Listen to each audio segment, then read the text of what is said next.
18 सितंबर 2016 की रात जम्मू कश्मीर के बारामूला जिले में स्थित उरी सेक्टर। चारों ओर गहरी खामोशी थी। ठंडी हवा धीरे धीरे बह रही थी और मौसम में हल्की सर्दी घुली थी। भारतीय सेना के जवान रोज की तरह अपनी ड्यूटी पूरी कर आराम कर रहे थे।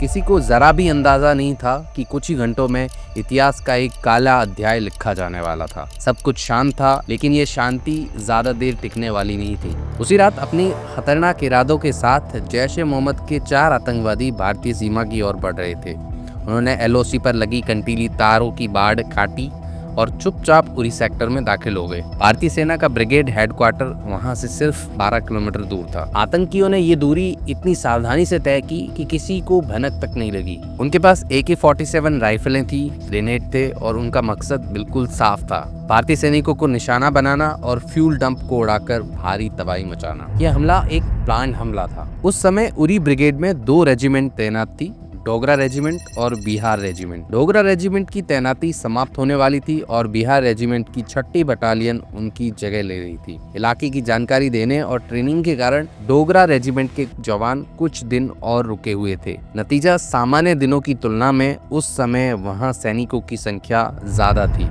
आतंकियों ने इसी मौके को अपने हमले के लिए सबसे मुफीद माना। सैनिकों की संख्या ज्यादा होने की वजह से कुछ जवान अस्थायी टेंटों में सो रहे थे। सुबह करीब 5:30 बजे आतंकियों ने ग्रेनेड और गोलियों की बौछार शुरू कर दी। सिर्फ 3 मिनट में टेंटों पर 17 ग्रेनेड फेंके गए। पूरा इलाका आग की लपटों में घिर गया। कुछ ही पलों में 13 जवान जिंदा जलकर शहीद हो गए। टेंटों के पास ही फ्यूल स्टोरेज एरिया था, जहाँ 200-200 लीटर के सैकड़ों तेल के बैरल रखे थे। एक ग्रेनेड वहां भी गिरा और आग ने सब कुछ अपनी चपेट में ले लिया। इसी बीच डोगरा रेजिमेंट का सिर्फ 19 साल का एक जवान आतंकियों को देख लेता है। बिना एक पल सोचे वह अकेले ही 4 आतंकियों से भिड़ जाता है। वह एक आतंकी को मौके पर ही मार गिराता है। गोलीबारी और आग की लपटें देखकर अन्य जवान भी तुरंत मौके पर पहुंचते हैं। भारतीय सेना की ओर से जोरदार जवाबी कार्रवाई शुरू हो जाती है। अपनी जान बचाने के लिए आतंकी धुएं का फायदा उठाकर पास के बैरकों में छुप जाते हैं। इसके बाद भारतीय सेना और आतंकियों के बीच करीब 6 घंटे तक भयंकर मुठभेड़ चलती है। आखिरकार बाकी बचे 3 आतंकवादी भी मार गिराए जाते हैं, लेकिन तब तक बहुत देर हो चुकी होती है। इस हमले में 18 भारतीय जवान शहीद हो चुके थे और लगभग 30 जवान गंभीर रूप से घायल थे।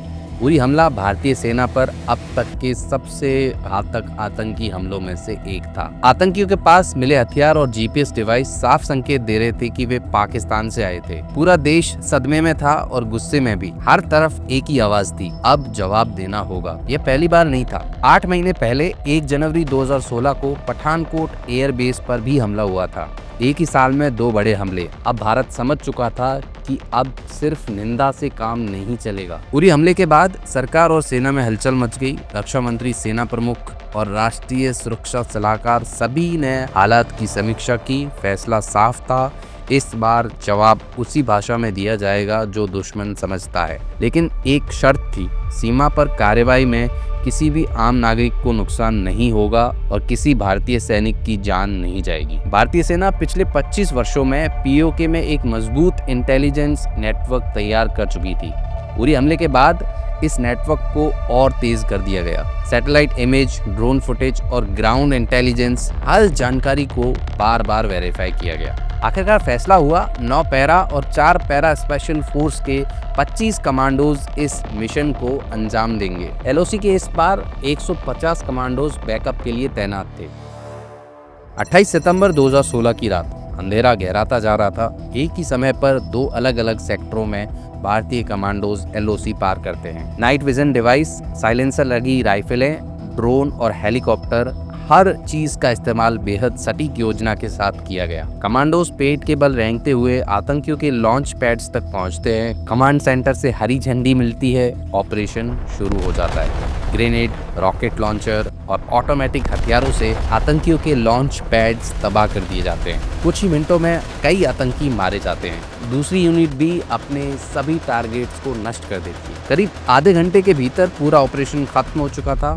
सुबह का उजाला फैलने लगा था। अब सबसे बड़ा चैलेंज था सुरक्षित वापसी। रास्ते में लैंडमाइन विस्फोट से 2 कमांडोज घायल होते हैं, लेकिन टीम रुकती नहीं। एलओसी के पास पाकिस्तानी सेना की ओर से फायरिंग होती है, जिसका भारतीय सेना मुंह तोड़ जवाब देती है। आखिरकार सभी कमांडोज सुरक्षित भारतीय सीमा में लौट आते हैं। इस पूरे ऑपरेशन में भारत की ओर से कोई शहीद नहीं हुआ। बाद में सैटेलाइट इमेज से पुष्टि हुई 38 से 40 आतंकवादी मारे गए और उनके सभी लॉन्च पैड्स पूरी तरह नष्ट हो चुके थे। उरी हमले में शहीद हुए 18 जवान कभी भी वापस नहीं आ सकते थे, उनका दर्द कभी खत्म नहीं होता। भारत ने साफ संदेश दिया था कि आतंक का जवाब अब सीमा पार करके दिया जाएगा।